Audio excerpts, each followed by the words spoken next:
জয়গুরু, সকলকে রানন্দিত জয়গুরু।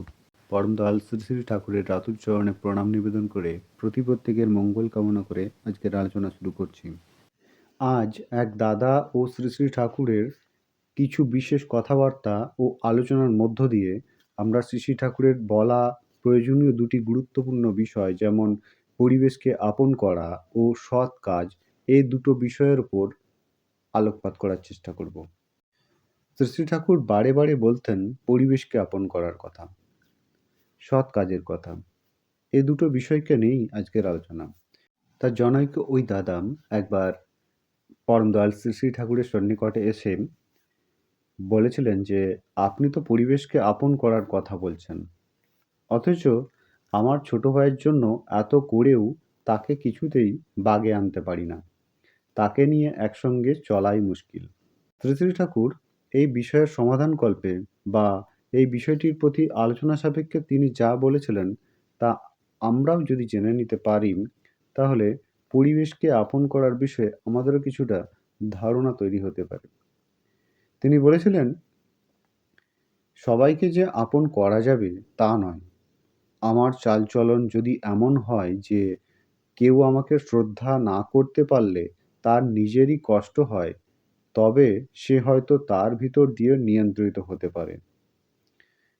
নিজের জলুস চাই, এমন হওয়া উচিত যে একজন আমার বিরুদ্ধে গেলে সংসারের আর সবাই তাকে প্রতিরোধ করবে। বড় ভাই হিসেবে বাবার দায়িত্ব যখন বর্তেছে আপনার উপর, তখন ভাইকে টানাই লাগবে। পরিবারের কর্তার চালচলন এমন হওয়া চাই যে সবাই তাকে শ্রদ্ধা না করে পারে না। এই শ্রদ্ধার পরখ হল তার স্বার্থের অপলাপী কোনো কথা, চালচলন বা রকম কারো মধ্যে দেখলে আর সবাই তা নিরোধ করবে। ভাই নিজে পৃথক হয়ে গেলে আপনি আর কি করবেন, কিন্তু আপনি পৃথক করে দেবেন না। এবারে অন্যতম যে বিষয়টি, যেটা হলো সৎ কাজ, সেটার প্রতি আলোচনা করতে গিয়ে যে কথাগুলো উঠে এসেছিল সেগুলো একটু কথোপকথন সহকারেই বলা হবে। যেমন ওই জনৈক দাদা কথা প্রসঙ্গে জানিয়েছিলেন যে, বীরেন্দ্রনাথ শাসমলের স্মৃতি রক্ষার্থে একটা কাজ শুরু করেছি, পারবো তো? শ্রী শ্রী ঠাকুর তখন জানিয়েছিলেন, পারবেন না কি, ধরেছি তো শেষ করবই, এমন ভাব থাকা চাই। সেই দাদা আবার বলেন, আমি টাকা প্রতি 2 পয়সা রাখি, আর কি সৎ কাজ করতে পারি?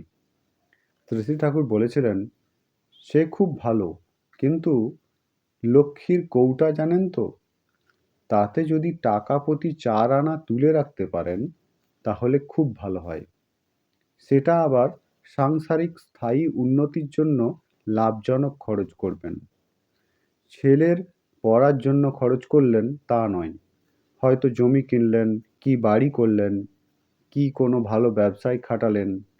অবশ্য তা করা ভালো না, যা নিজে দেখা যায় না এবং না দেখলে নষ্ট হয়ে যায়। আমরা প্রত্যেকে শ্রী শ্রী ঠাকুরের ভাবধারা অনুসরণ করে চলছি, ঠিক আছে, কিন্তু শ্রী শ্রী ঠাকুর এই বিষয়গুলো, যেমন পরিবেশকে আপন করে নেওয়া, সৎ কাজে রত হওয়া, এগুলোর দিকেও খেয়াল রাখতে বলেছেন। তো আজকের আলোচনা সাপেক্ষে এই দুটো বিষয়ের উপর আপনাদের নিশ্চয়ই কিছু ধারণা তৈরি হয়েছে, বা এখান থেকে আপনারা কিছুটা হলেও জ্ঞান আহরণ করলেন, এটা আশা রাখি। আজকের আলোচনা তাহলে এ পর্যন্তই। আলোচনা সাপেক্ষে অষ্টাদশ খণ্ড, পৃষ্ঠা 158 ও 159। আপনারা সকলে ভালো থাকবেন, সুস্থ থাকবেন। সকলকে জানাই প্রাণানন্দিত জয়গুরু।